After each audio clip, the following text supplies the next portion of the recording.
Hi sir, good morning. I am Jeneline Pocong from BE Scream 2C. I am about to discuss gender and school. So what is gender and school? Gender and school is one of the most fundamental aspects of gender that impacts everybody. All of us can point a crime in our lives when we were burdened by unfair limitations or expectations because of others' beliefs about our gender. School is the place where our children should be exploring ideas and discovering new skills. It is inexcusable that any child might be preventing from pursuing their passion simply based on other perception of their gender. This unit discusses here with the gender bias in school environment, dropouts, and household responsibilities. Gender in school, there are different topics to be discussed. The first one is gender bias. Gender bias is a preference or prejudice toward one gender over the other. Bias can be conscious or unconscious and may manifest in many ways, both subtle and obvious. Gender bias is behavior that shows favoritism toward one gender over another. Most often, gender bias is the act of favoring men or boys over women or girls. Gender bias occurs when people make assumptions regarding behaviors, abilities, or preferences of others based on their gender. Example, men or women are very legitimate bases because when talking about men, their role mostly can be strong, independent, or even responsible for making decisions, right? Or let's say men have power toward women. That's why it is an equal treatment in employment, opportunities such as promotion, benefits, and privileges due to attitude based on their gender or sex of an employment. There are also gender bias in school enrollments. It has to be discrimination based on gender is one of the primary impediments to education and it affects boys and girls. In some regions, boys' educational opportunities are limited by gender rules that force them to work rather than attend schools. There are two problems with these statements. First, students are diverse and have different learning issues. The second is teachers may be ignoring their unconscious gender bias towards their student, their schools, and themselves. The next one is gender bias in dropouts. So what could be the gender bias in dropouts? Gender bias in dropouts is there's a gap in enrollment in schools of girl students when compared to boys. The social barriers standing in the way of girls attending schools through their poverty compulsion of elder girls in families, having to look after the home and siblings. The last one in gender bias is gender bias in household responsibilities. The gender discrimination in school is an extension of what we think in the family, in society, and in the community in which we live. Male and female are two wings of the society. Development of the society is not possible without balance between them. Therefore, this is there is a reason behind intra-household gender discrimination.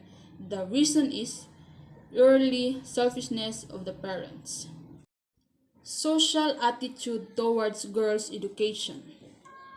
The social barrier and social attitude standing in the way of girls attending schools, poverty, compulsion of elder girls in families having to look after the siblings, the conception on the misconception that girls do not need education or that what is taught in school is irrelevant to them.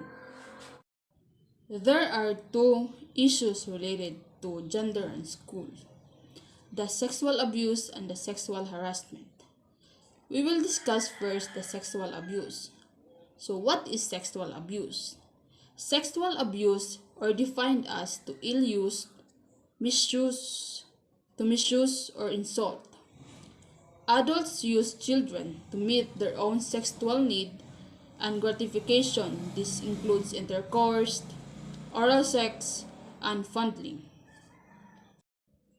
Sexual abuse or assault, as defined in the Sexual Assault Prevention and Response Program Manual, is intentional sexual contact characterized by use of force, threats, intimidation, and abuse of authority of when the victim cannot consent. There are also child sexual abuse. It is a form in which a child is abused for the sexual gratification of an adult or older adolescent. The example of its indicators are in physical indicators, itching or pain in genital area, vaginal discharge, infection, anal bleeding, or pregnancy, while in behavioral indicators are eating disorders, fear of someone, changes of attitudes, self-harm or suicide attempt, or becomes aggressive. That's why sometimes there are other people have anxiety and depression for what happened to them. And the last one is sexual harassment. Sexual harassment is conduct, gesture, or comments which are insulting, intimidating, humiliating, hurtful, malicious, degrading, or otherwise offensive to an individual or group of individuals and which create a hostile or intimidating environment for work or sports activities, or which negatively affect in performances or work condition. It means the bullying of sexual nature or the unwelcome or inappropriate promise of rewards in exchange for sexual favors. The example of sexual harassment are verbal comments, obscene or sexually explicit media contact, nonverbal action, and physical touching. Sexual harassment may occur in a variety of circumstances in workplace as varied as factories or and schools.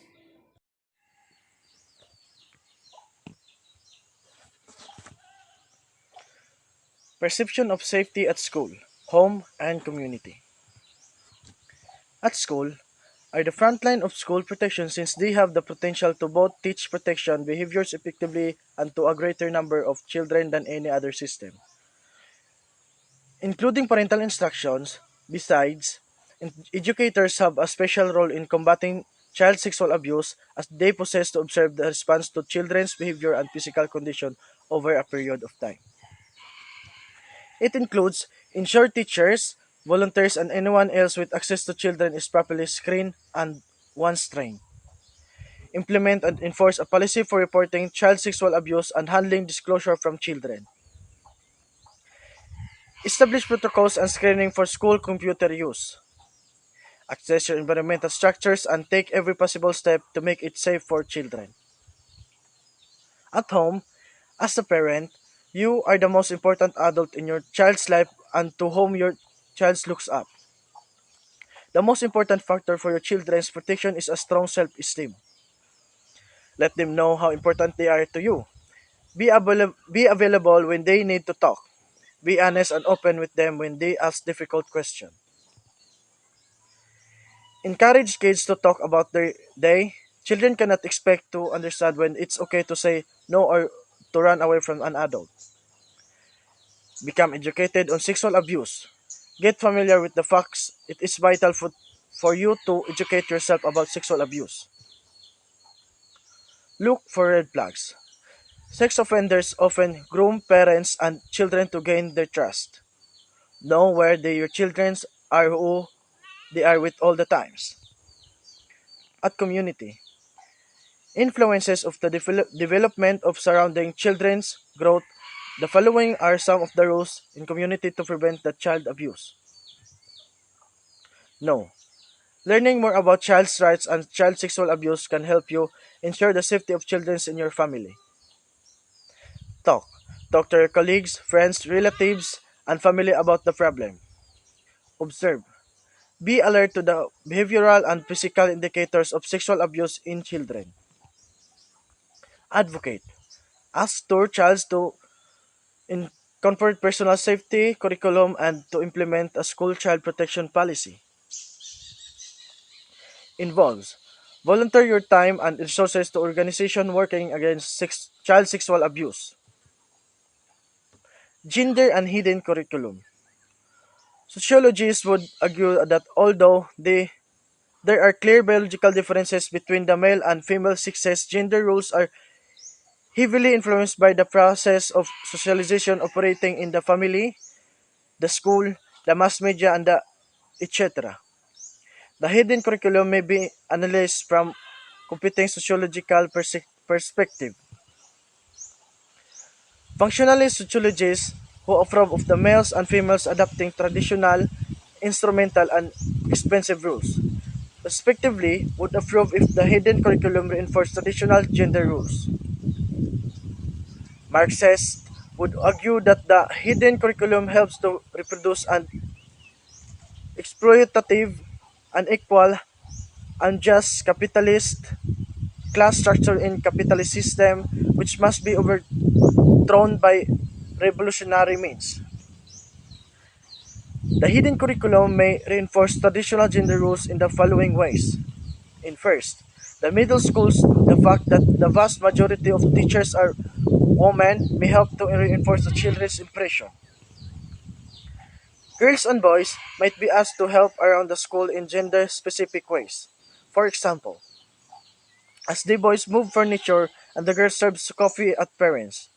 The position of female students in school and in the society generally in changing and it may be necessary to modify some of the above points. Teacher are now more familiar with issues of equality of opportunity and are less likely to accept traditional gender roles without questions. Subjects and career advice in less likely to reflect traditional gender roles. Gender equality. Gender equality, also known as the sex equality, gender egalitarianism, sexual equality of the gender is a view that everyone should receive equal treatment and not to discriminate against based on their gender. Gender equality is achieved when women and men enjoy the same rights and opportunities across all sectors of society, including economic participation and decision making and when their different behavior. Aspirations and needs of women and men are equally valued and favored. Role of schools in the enforcing gender equality. The gender equality per, pervading society are carried into the school environment. Teachers are not always aware of gender-specific needs of both girls and boys. As a result, the school do not provide gender-responsive environmental for effective teaching and learning to take place.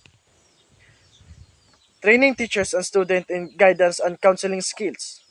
Establish and award recognized children who promote equity. Observe classrooms to detect bias in interactions.